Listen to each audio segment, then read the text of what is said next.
Bismillahirrahmanirrahim. Welcome back. From onward videos, you can find out the different types of private sector businesses. The first type of private sector businesses is called sole trader. As we know that private sector's businesses generally motive is earning profit. And now we discuss about the type of sole trader. A sole trader, also known as a sole proprietor, the type of business structures where an individuals own and operate the business as their own personal enterprise. In other words, the business is not a separate legal identity from the owner. It means that both owner and the business have a same account. Everyone know the person that this person has a business, and there is no requirement that you have need to register your company with government. As a sole trader, the owner has complete control over the business and its operation. He is responsible to making his own strategy to run the business and control the business. And all profit generated by the business are there to keep. So all profit take by the owner. However, they are also personally liable for many losses or any debt incurred by the business, which can be a significant risk. So we see that this is a drawback of a sole trader that his responsibility, his liability is unlimited. In case of loss, he can bear all circumstances. For example, he can get the if he already getting the loan from bank and he if he his business is go to loss, he is responsible to pay back the bank loan by selling his own personal property, jewelry, and whatever he pledged with the bank. So his liability is unlimited. Sole traders are often found in small businesses such as freelancer work or small scale retail operations. The business structure is relatively easy to set up, and there are generally few legal requirements and regulations than for larger businesses. So this is the advantage about a sole trader that he needed less requirements for registration for starting up a business as compared to the larger business. Advantages as a sole trader: freedom and flexibility. He is free what type of business he want to choose to start up.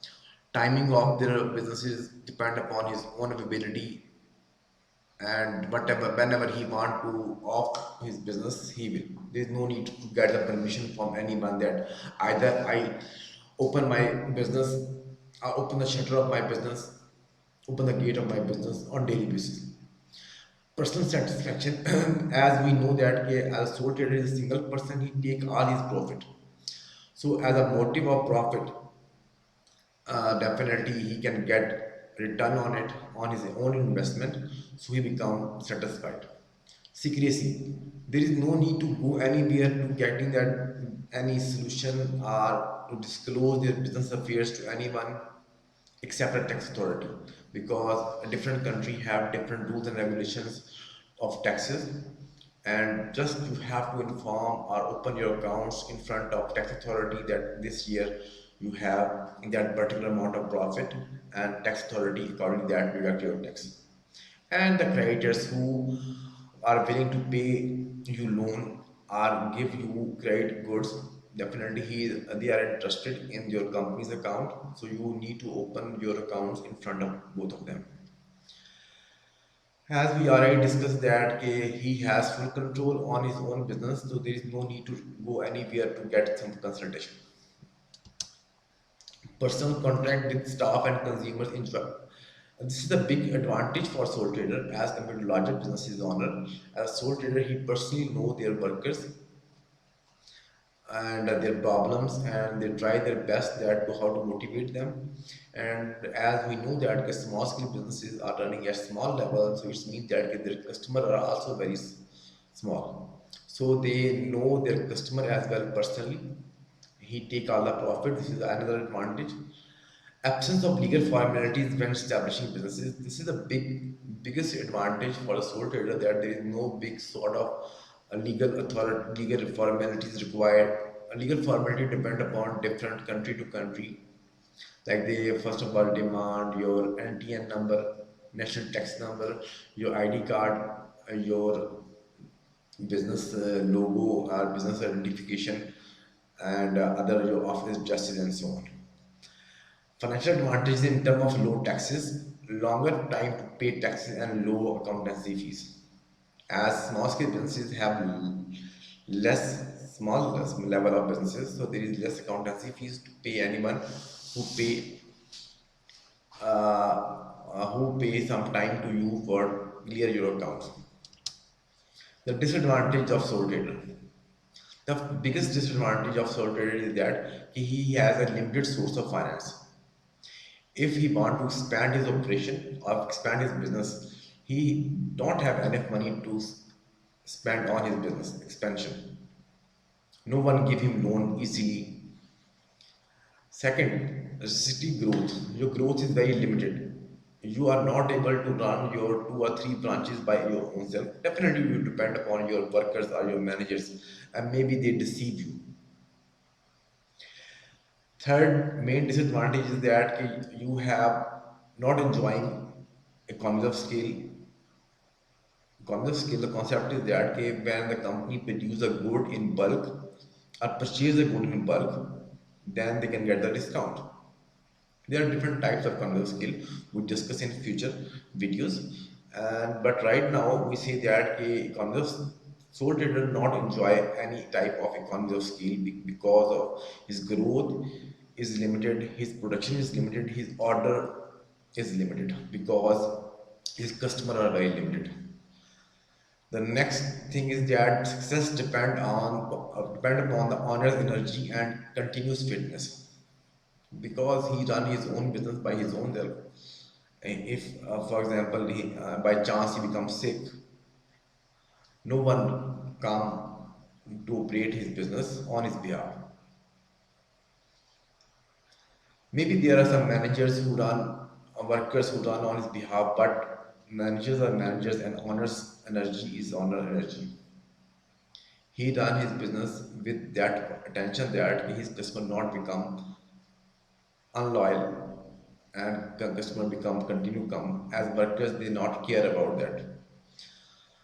The next disadvantage is that the constraint of lack of time and specialization. One person is specialized in one particular field. He have no idea about what type of skills he needed. So, and he is not he depend upon their workers. So that's right. So there are different qualities that are built up by adopting different training and using their skills to become their business successful. So there are different government authorities in different countries that can give training through different institutions. Ask the sole trader or individual persons to come there and get the training. Full personal responsibility of decisions and the debt of the business. We already discussed that his liability is unlimited. He is responsible to pay his bank loan by selling their assets, properties, jewelry, and so on in case of loss. If he is in profit, definitely from profit he pay the installment amount of their loan. And last point is that last disadvantage, no continuity of existence with the business dying with honor. When the owner died, by chance, the business finished. No one run on his behalf. If a sole trader is a small retail shop, it does not mean that his children, his wife, his brother take interest in business and definitely business is finished. Thank you very much. I hope so you understand the concept of sole trader. A single person business, take all the profit, bear all the losses, make all the decision by his own self. And there are some disadvantages as well that he has limited scope of businesses. In case of less business growth, he has less finances and he has less skills. Maybe depend upon his managers and workers. He is not specialized in every aspect of business. His responsibility is unlimited, his liability is unlimited, and when the owners die, business finished. This is the first type of businesses that is in the private sector business. Next video we discuss about the partnership and then limited companies, then different other types. I hope so you will understand the concept of sole trader. Thank you very much. Take care. See you in next class, in next video.